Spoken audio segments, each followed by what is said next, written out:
From Lagos, Nigeria, this is News Central. I'm Felicity Ezewike. The top stories tonight.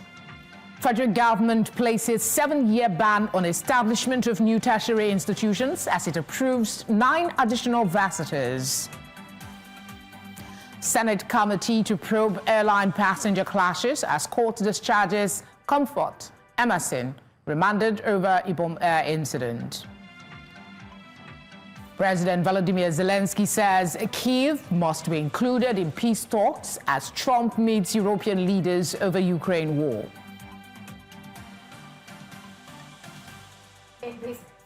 The current expenditure overshadows capital investment in 30 Nigerian states amid budget implementation challenges. And in sports, the Tigers open Afro-Basket campaign with win over Madagascar as they aim to replicate their women's heroics. Details and more. Welcome. Tonight begins now.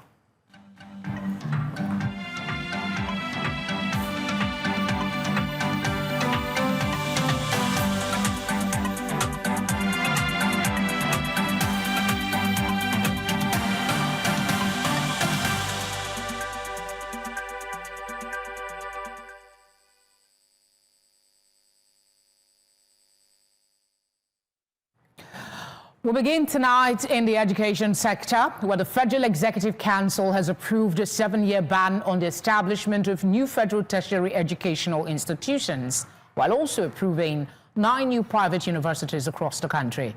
News Centre's State House correspondent Bettina Uweli reports. Universities comes as part of efforts to expand access to quality tertiary education and reduce admission pressure on public institutions. We approved a 7-year moratorium on establishment of new federal tertiary educational institutions all across the country. Tertiary institutions, universities, polytechnics, and colleges of education. 7-year moratorium on establishment of any of these institutions. Today, we have 199 universities that less than 99 candidates apply to seek to go to those universities. The Federal Executive Council approved establishment of 9 private universities. Among the memos that were presented to the Council seeking for approval include the construction of bus terminals, 1 in each of the 6 geopolitical zones of the country. And I give you the location. Southwest in Abeokuta, northeast in Gombe, northwest in Kano, north central in Lokoja, southeast in Onitsha, south in Wari, in favor of Mrs. Planet Project Limited in the sum of 142 billion 28,576,428 naira 17 kobo only. The Director General of the Bureau of Public Procurement also informed State House correspondents that MDAs have been directed to strictly comply with the Nigeria First policy, prioritizing made-in-Nigeria goods and services that meet international standards. The President did emphasize and recommit to building a $1 trillion economy by 2020. And in order to achieve this, he focused on the fact that by 2027, we need to be growing by at least 7% per annum to achieve that rapid, sustained, inclusive growth and achieve the target that he has set. The IMF, in a recent Article 4 consultation report, essentially affirmed the trajectory that we are on, but they also, as Mr. President is doing, emphasized the importance of investment-led growth. As the Federal Executive Council continues to shape key policy directions, today's decisions reflect a renewed urgency to drive growth, promote transparency, and invest in Nigeria's future. In Abuja, for News Central, Bettina Uweli. My colleague Bettina has been covering the Fed session in the most part of the day. for most part of the day, and she joins me now. With her is a lecturer in the Department of Mass Communication, University of Lagos, Dr. Samuel Wana. Thank you both for being here with us. Bettina, let's start with you. Was this a unanimous decision or was there any objections? Objections whatsoever. As a matter of fact, an explanation was given to the appointment or the creation of the 9 new universities, the private universities, and the reason was also given as to why the other universities, the federal universities, have no standing to get new ones. Now, the minister had already mentioned how a lot of these universities have no students even applying to them. About 34 of them in the last JAM had 0 students apply to them. So it's not something that they think is sustainable for them to keep opening federal universities when there are even some that are not being properly utilized. Now, on the other hand, he did say that the private universities that have now been given authorization to commence and go ahead have been on that wait list for quite a while. So it's not something that is just coming out of the blues today. And they don't want a situation whereby the public says that the Ministry of Education, they are talking with 2 sides of their mouth. On one side, they are saying, oh, we're going to do this about the federal universities. And then on the other side, they are now saying that, oh, we are going to now create and open 9 new private universities. So that was the explanation that was given during the session. Dr. Wana, 9 private universities were approved today despite this decision. Are there still pending approvals, or the last approved will mark the end of more institutions until another 7 years, as stated by the committee? Well, I'm not part of the executive members of that committee that maybe one of the ministers that recommended such a move to know whether more would be created before then. But as we have heard, we have heard that 7 more have been created. But I think it's one of the earliest achievements of this administration. If you follow ASU's narrative, if you follow ASU's cry, you would realize that ASU has always been crying, agitating, clamoring for the federal government to put a pause, to put a stop on the incessant creation of federal universities, because the ones that we have already, some of them are almost moribund and some of them are not even living to its expectations. So I think the idea that these idea of creating federal universities, colleges of education, polytechnics, just for political reasons, is one of the hallmarks of these administration, because this would help to position the existing ones for growth, for impact, and of course to be able to compete rather very well with some of the institutions around the world. I'll start with you, Doc, and just ask, one of the reasons that was given by the committee was that the goal was to halt decay in tertiary institutions, which may in future affect the quality of education and consequently cause unemployment of graduates from some of these universities. Do you think this decision affirms the quest for that goal? Yes, it does, because you find out that when you get to some universities, the infrastructure decaying, and of course, when you look at the student to lecturer ratio in some of the federal universities, you would know that the government has the reason, or to halt that incessant federal university, creation of federal universities. And I strongly believe that while they have halted these creation or establishment of these federal universities, what they should do right now, because I read the report, they should focus on those areas that made them to put a stop, and then strengthen the existing ones, and then look at how to bring in new courses that can help,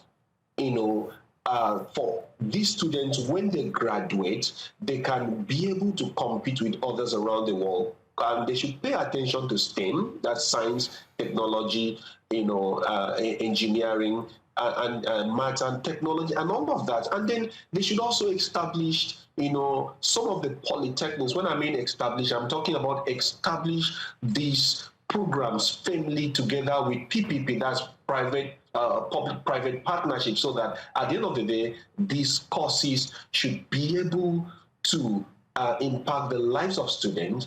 What are we talking about? Graduates, our students, at the end of the day, they cannot compete with other graduates around the world. For example, some students are not even aware of the digital entrepreneurship. They're not even aware that there's a course right now outside of this country called renewable energy, artificial intelligence, and all of that. So the decision that the federal government has made today to halt, and of course, put a stop to the establishment of further universities. As optimistic as you may sound, some people say it's just for 7 years. I'll come back to you in a bit, but let me bring back my colleague to just ask, beyond the reason given by the Minister of Education, what was the reason adduced by the executive members for taking this decision? On the one hand, approving some universities and saying the submission was over 79. Just the approval or non-approval of these universities, they also talked about how the public weighs the certificates that come from the various tertiary institutions. Now, it's no new knowledge that people sort of value BScs over HNDs and NDs, and that was something they also talked about, saying that going forward from September, some set of the tertiary institution will begin to receive bachelor's degrees. And then from September next year, technical colleges as well will be giving Bachelor of Technology, instead of having all those NDs and HNDs and creating a divide where certificates come to play in looking for jobs within the country. So it was all-encompassing, and of course there were no objections when we were being given this briefing. So I think that it is something that the government is really ready to do, and I sincerely hope that it will also bridge the gap that lies between different forms of tertiary institutions when they release their graduates, so that one section is not saying, oh, I have a HND, I can't apply for this job, and things like that. All right, Dr. Wana, I was saying before I came back to my colleague, 7 years, some would say it's not such a long time. What are the chances that this decision will hold beyond this administration? I mean, yes, they're set for re-election in 2027. It's not cast in stone. They may win, they may not. So what are the chances? Understands what education is. That is the bedrock of development in any society. Would not tamper with what they are doing unless they have a superior plan. I give you an example. Nigeria is not the first country that has halted establishment of federal universities. South Africa did it in the early 2000s, and of course, South Africa and of course India. But at the point, India had to expand because of population, and then South Africa developed it and then injected in more money into research, faculty improvement, of course, infrastructure. So any administration coming in, I should study what they have done, and then whether it has succeeded, whether it has helped to improve the gaps that, or to fill the gap that they realized that was the problem in the education, especially the tertiary institution.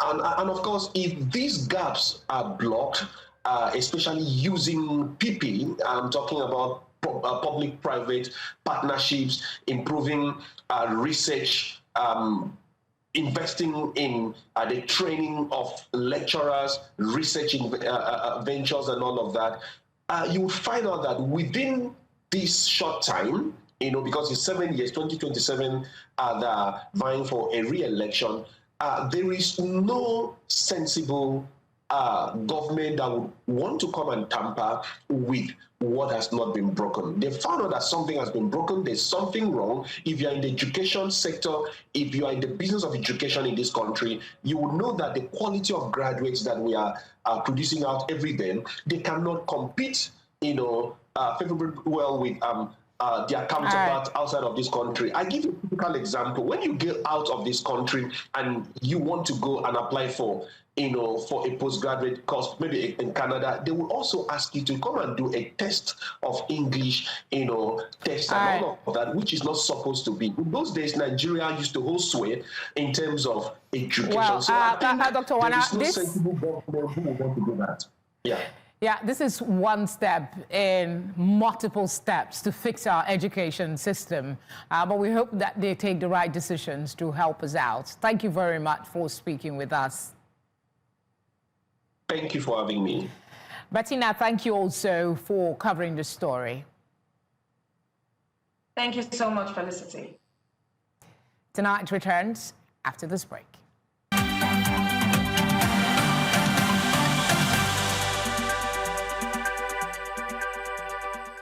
You're watching Tonight on News Central. A reminder of our top stories. Federal government places 7-year ban on establishment of new tertiary institutions as it approves 9 additional varsitors.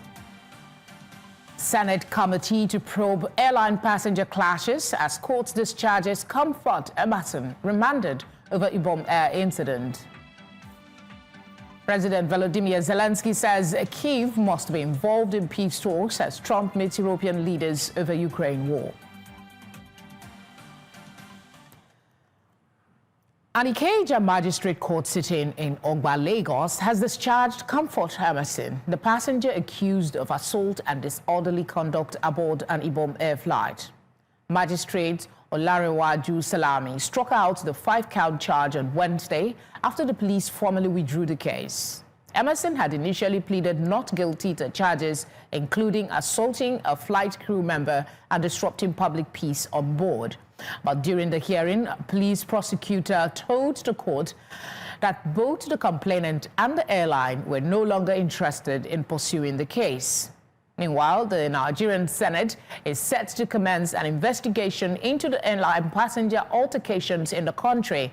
The chairman of the committee, Buhari Abdulfatai, says the incidents raise questions about operational standards, passenger rights, and discipline within the aviation sector. Nasarawa State Governor Abdullahi Sule has visited the Keffi Custodial Center a day after 16 inmates escaped in a jailbreak that left several correctional officials injured. The governor confirmed that 7 of the escapees have been recaptured, while 9 remain at large. He pledged immediate intervention to improve inmate welfare and conditions at the facility, including the provision of mattresses for those without one. Sule also expressed concern that most of the inmates are awaiting trial in courts outside the state, promising to engage the FCT Chief Judge and the Attorney General of the Federation to address the situation. One of the reasons why I decided to come was not just to find out about the jailbreak, but to find out why it happened. Is it because of their welfare? Is it because of other reasons? Or because of the kind of building where they are staying? So I came to realize, number one, that majority of the inmates here are actually those awaiting trial at the courts at FCT. They are not awaiting trials at our courts here in the state. But it is our responsibility actually to contact the officials of the FCT, and to see how best we can address that. And I intend to do that. Through our own CJ, we will now get back with the CJ of the FCT, and I understand that the Attorney General of the Federation also may have to be contacted in order to see how we can resolve this. So that is one. 2, I also came to see directly because I went in there to see where they are staying, and I saw the condition that some of them are staying is not conducive. A lot of them are actually sitting in one place and uncompacted on the floor. And I decided that today, the state government will actually go and buy the number of mattresses for all the inmates that have no mattresses so that they can get mattresses at least to have a place to sleep. The name has been changed from prison to correctional center. So it is not a place where you are punishing people in prison without teaching them something that they can. The Federal High Court Abuja has given the federal government a September deadline to conclude prosecution of former National Security Advisor, retired Colonel Samuel Wana, over alleged unlawful possession of firearms and money laundering. Justice Peter Lifu fixed September 24, 25 and 26 for the federal government to call any remaining witnesses and tender all exhibits in support of the charges which have been pending for a decade. Wana, who was first arraigned in 2015, was facing a 7-count amended charge and was expected to open his defense once the prosecution closed its case.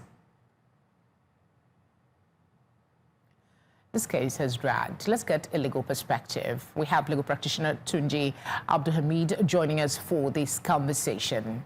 Thank you for joining us tonight. Please remind us again why this case remains relevant and needs to be concluded. I think it's relevant because it has to do with crime, and the commission of crime need to be taken care timelessly. Bearing in mind that even our Administration of Criminal Justice 2015 provide that criminal cases should be tried day by day. That is not possible, probably because of certain situations. There are no conducive environment in courts. There are large number of cases in courts, which impair on the ability of the court to be able to take the date the case or case one day or daily. So there are a lot of factors that cause this delay in our criminal system, and this is one of the cases we are talking about, criminal cases. So it's not an exception to other cases that have been in court. It's not only this case. There are so many cases that have been in court for long and have not been concluded due to one excuse or the other, probably sometimes due to delay from either the prosecutor or the defense lawyer. The prosecutor sometimes, in our country, most times we don't even have our evidence before going to court. It is when they get to court that they'll be looking for evidence from the defendant or the accused person, as the case may be. So in that case, the prosecutor will be looking for excuses as to why the case will not go on, or saying that the witness is not available, or they are still investigating something else or that. Sometimes through the defense, who believes that he has no serious defense to prefer, will find one tactic or the other to drag or delay the case. Especially when this case. From a layman's perspective, does it take 10 years to get all the evidence you need or witness to come forward and, speak, bearing in mind what we know, that justice delayed could end up being justice denied? Because as it stands, from what we're reading, it doesn't seem like he has had his day in court to defend himself, has he? It should not even take 5 years or even a year. In fact, before you go to court, you must have your evidence in hand. They must have all the documents, all the necessary evidence, all the witnesses that you want to call must be having brief, and they must be having prepared for the case. But you see, like I said earlier on, the way we handle our cases in court, especially political cases, sometimes it's not because they want to even prosecute that person, but because of certain situation which warrants that. That is the reason why that is happening. So you see, the man who have his day in court is already having his day. But he will have time to do his defense. He cannot jump to his own defense or talk in court when the prosecutor is still prosecuting. Our system, it is not even for him, for the man that's been prosecuted to come and establish that I am not guilty. It is not within his power. It's not his responsibility. The major responsibility lies on the prosecutor here in criminal cases. Even if he's not able to, if he didn't say anything, the case can be lost based on the evidence of the prosecutor. And that's why you see sometimes, and I will not be surprised, after the evidence of the prosecutor, the man may not even go into the box. He may just file what we call no case submission to say that from the evidence I've used so far, this evidence is not enough, or it's not compelling enough to show any prima facie evidence against me. And in that case, he'll be asking the court to throw out the case without any defense. And if the court is satisfied, that will happen. I don't want, the matter is in court. I don't want to do some certain thing because I read certain position of the regarding the evidence in court. Okay. And I was wondering whether or not that would be enough. So even conflict anybody. For folks on not knowledgeable about what happens in court. What would be the next steps in the legal process, given the court's order to the prosecution team now? You see, when you have a case in court, you have the right to call. You list the number of witnesses you want to call. You would also show the number of documents you want to tender. And as it is now, probably because they have a large number of witnesses, I don't know, or probably because the witnesses are not available, it's been dragged. So the court is saying that if by the next adjourned date, you are not able to bring the witnesses to conclude your case will be closed, which means they will only rely on the evidence that they have used so far to determine whether or not a case has been established against the defense. So, and if that is not, if they are not able to do that, the defense can file what we call a no case submission to say that from the evidence so far, nothing has been established against me, and therefore discharge me without giving any evidence before the court. So the next thing now is for the prosecutor to conclude this case, and after the conclusion, the defense will determine what to do, whether to come and enter box and give evidence or to file a no case submission. That is the next step. All right, Tunji, as always, thank you very much for obliging us. Thank you for having me. It's my pleasure to be with you. Thank you. We'll bring you more reports after this time out. Stay with us.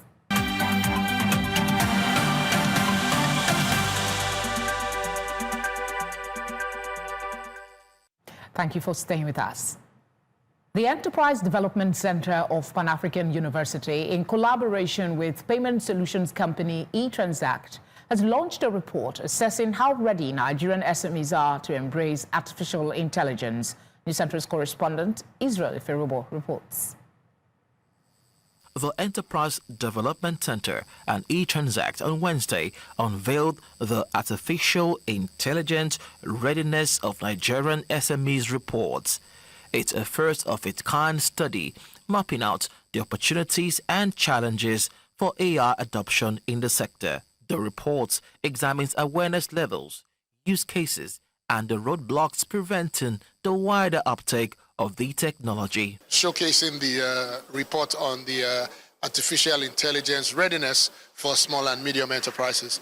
A couple of months ago, we decided to collaborate and partner with the EDC, to undertake a national-wide survey of SMEs to ascertain their readiness to adopt artificial intelligence tools and platforms and products to see how they understand this and how they also see that it can improve their business process, their earnings ability, and just sustaining their business so that it can outlive a lot of them and grow into bigger institutions. With SMEs accounting for the bulk of Nigeria's employment and GDP, stakeholders say readiness for AI is a matter of economic survival. AI can help you to become an even more intelligent person by adopting those tools that are very important for your own business process improvement and growth as well. The study also identifies areas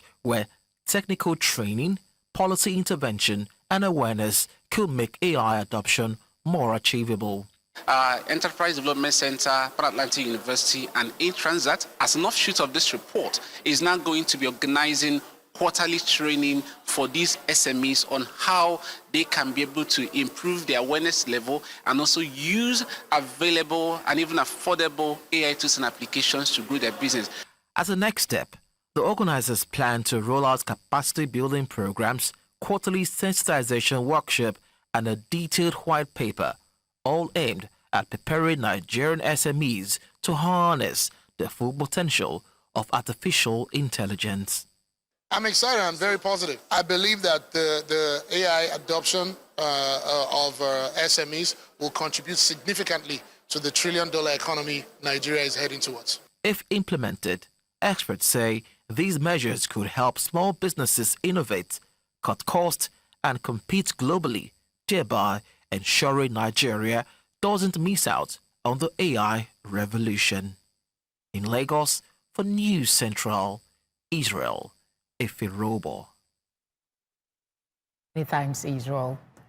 The National Orientation Agency says it is set to commence a 2-week nationwide enlightenment campaign focusing on 5 thematic areas such as government policies, programs and activities, flood mitigation and disaster preparedness, national security awareness, national values reorientation for students against extreme sign-out practices, and Nigerian Identity Titles Project and National Symbols Campaign.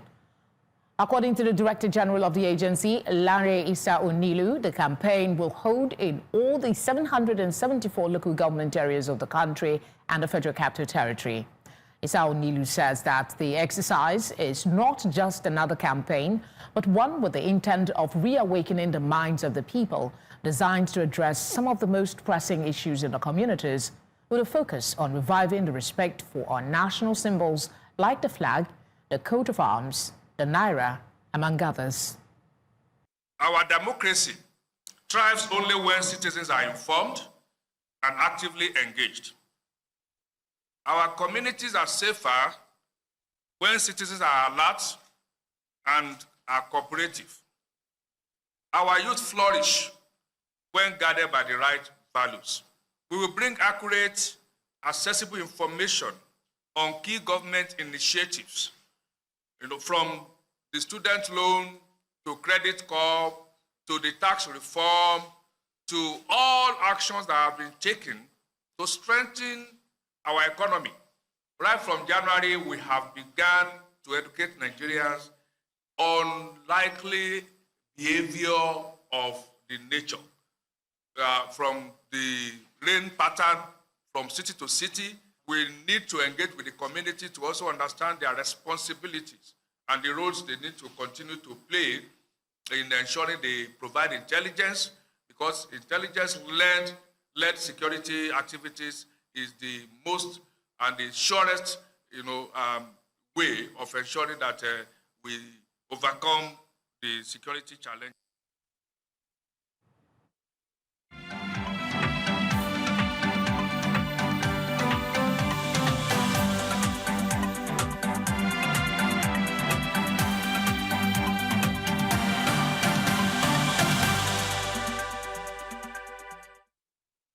Outside Nigeria, Cape Verde has declared a state of emergency on the islands of Vicente and Santo Antão after deadly floods which killed at least 9 people and forced 1,500 out of their homes.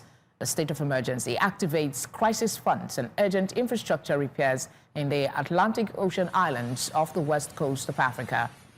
Monday's flash floods were triggered by Tropical Storm Erin, leading to 7.6 in the rain in just 5 hours, far above São Vicente's annual average. Rescue teams are desperately searching for missing people, while roads, homes and vehicles have been severely damaged. The Cape Verdean diaspora, especially in France, Luxembourg, Portugal and the US, have launched urgent crowdfunding campaigns.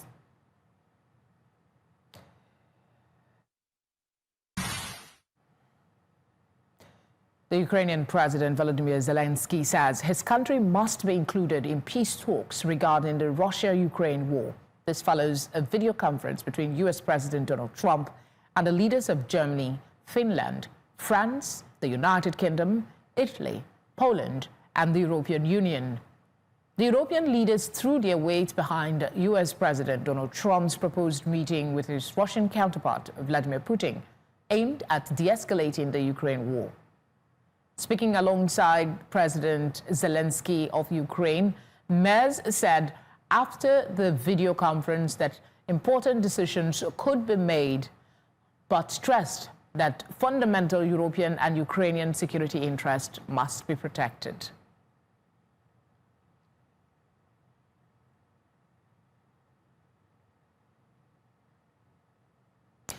On a short break, business, sports, and entertainment. On the flip side, stay with us.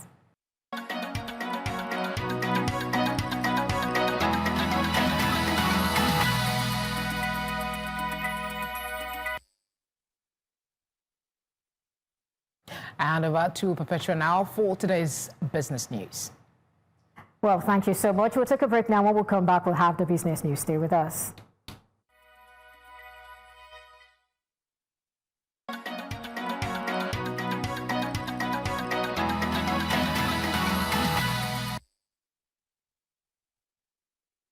In the first half of 2025, Cross River, Taraba and Benue spent over 70% of their budgets on recurrent costs, leaving less than 30% for capital projects, according to an Agora policy report. In contrast, Imo, Abia and Bayelsa spent under 32% of recurrent expenses, channeling over 69% of capital projects. Across 30 states, recurrent expenditure implementation averaged 80.7%, while capital stood at 48%, with overall budget execution at 59%. Bayelsa 98.8% and Lagos 85.3% led in spending efficiency, while Niger lagged at 22.9%. Overall, 18 states implemented less than half of their capital budgets, with only Bayelsa and Lagos surpassing 80%. Iran is seeking to deepen economic ties with Kenya, describing the country as its gateway to East Africa. Speaking at the 7th Kenya-Iran Joint Commission for Cooperation in Nairobi, Agriculture Minister Ghulam Reza Nouri said Kenya's strategic location and economic potential provide fertile ground for stronger trade relations. He noted that the current $300 million trade volume was unsatisfactory, but could surpass $1 billion if barriers are removed. Gezelje urged action on banking and barter trade issues while highlighting opportunities in agriculture, industry and logistics. An Iranian delegation of top companies accompanied him, signaling Kenya's role in Tehran's Africa strategy. To stock markets now, the stock market on Wednesday recorded its first negative close this week as investors took profit in banking, consumer goods and industrial stocks, despite bargain hunting in insurance and oil and gas. Let's take a look at a snapshot now so we can see the numbers. The market is down 13 basis points, and you have the All-Share Index back to the 145,000 mark. Capitalization is still within the 92 trillion naira mark, so we have 92.28 trillion naira. To sectoral performance, it was largely negative as three tracked sectors closed red. Let's begin with the banking sector. For the banking sector, you can see it's down 53 basis points, and we see Zenith Bank, UBA, GTCO recording losses which overshadowed the gains we saw in Wema Bank, and that of course dragged the index down 53 basis points. Now to insurance, still the big winner, 7.94%. I mean, that particular index is still in rally mode. It has now climbed more than 125% year to date, cementing its lead as the best performing sector of 2025. I don't know if any other sector is going to overtake this before the end of the year, but we'll all watch and see. Oil and gas is up 12 basis points, and of course you can talk about Rwanda right there. Consumer goods down 52 basis points, and you've got industrial goods down 33 basis points. And that of course is our offering on Business Tonight. Thank you for watching. I am Perpetua Fasomi Peter. Tonight continues with Felicity.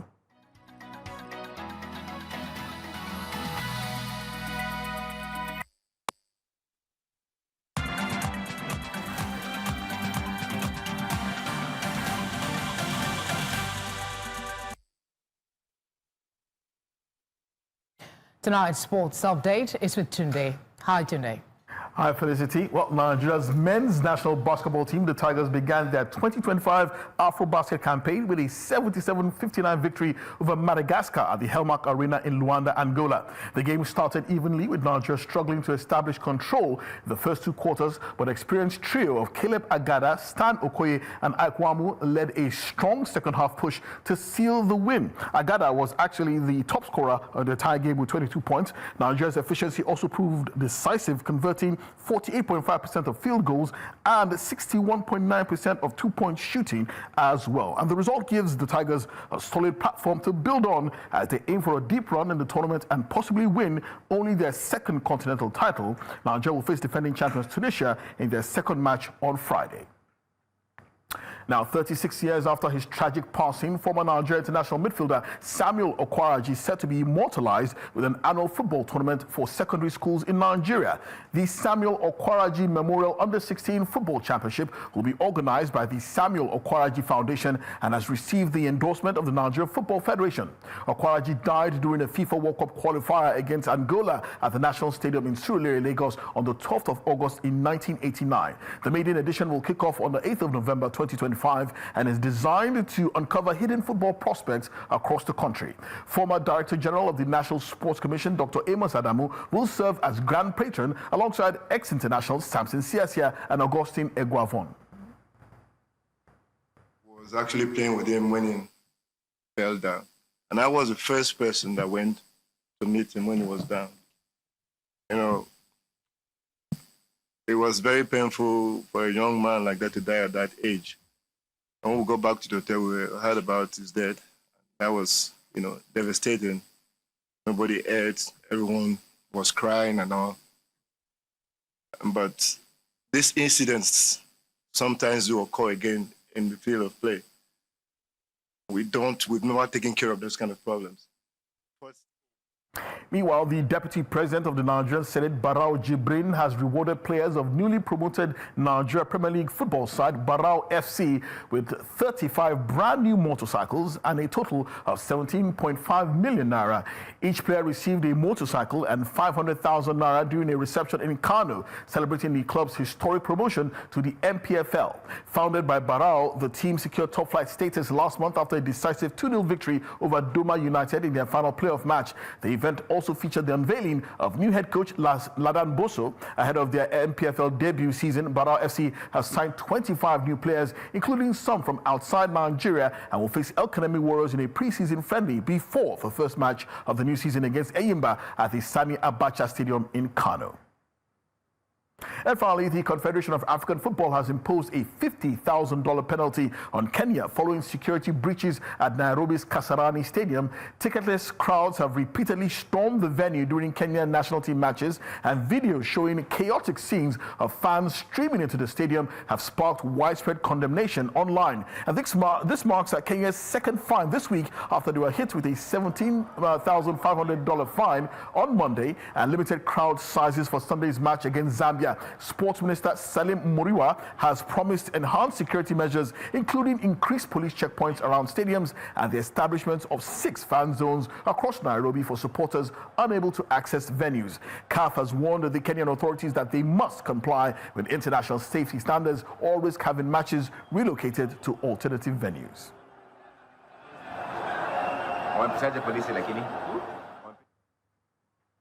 Unpleasant scenes there. And that's all we have on sports tonight. It's back to you, Felicity.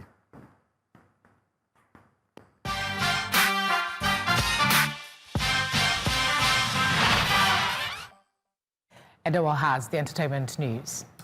As always, thank you very much, Felicity. Now let's jump right into it. Davido is showing love to the greats once again. This time, he's paying tribute to the late Sound Sultan in his vibrant new music video, 10 Kilo. Released in August 12, 2025, the track is a highlight from his hit 5 album. Directed by Director Pink, the visuals are a burst of colors, culture, and confidence, celebrating beauty in every form. But in the middle of the fun, there's a touching nod to Sound Sultan, the Nigerian legend who passed in 2021. It's Davido's way of blending Afrobeat history and with the present and keeping the legacy of the icons alive. Felicity, this sparked a whole lot of buzz on social media, looking at how Davido is intentionally, celebrating icons who had paved the way for Afrobeat. What do you think about this? I love it. I love it. I just remembered all the beautiful songs and the memories that listening to South Sultan's music brings. Yeah. Interesting. Well, let me go quickly into this as Beyonce just added a brand new title to her already stacked up resume. Yes, Emmy winner. She snagged the first ever Emmy for Outstanding Costumes for Variety, Nonfiction or Reality Programming, thanks to her Netflix special Beyonce Bowl, which turned her epic Super Bowl halftime show into pure cinematic magic. With shelves already full of Grammys and even an Oscar nomination under her belt, she's clearly getting closer to the legendary EGOT status. Fans everywhere are saying just give her the Tony Awards already, because at this point, Beyonce is collecting awards like they are concert tickets. Well, Felicity, Beyonce is still in the game. What do you think? She's been breaking, records and records. What do you think about Beyonce? She will still break some more before she retires. She still has a lot in her. I like that. She still has a lot in her. Well, that's all we have on entertainment tonight.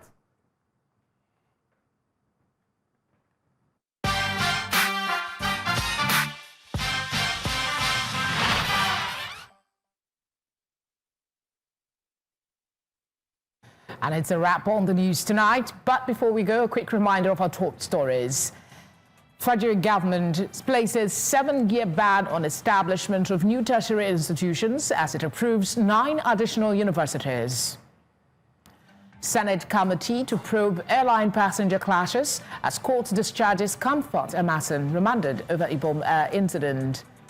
And we also told you that President Volodymyr Zelensky says Kyiv must be included in peace talks as Trump meets European leaders over Ukraine war. Do send us your eyewitness report. The number to do so is now on your screen. You can follow us on social media as well at News Central TV. You can watch News Central live on DSTV channel 422, GoTV channel 23, Star Times channel 274, Avo TV, and on YouTube. Thank you very much for your kind company. Have a good night.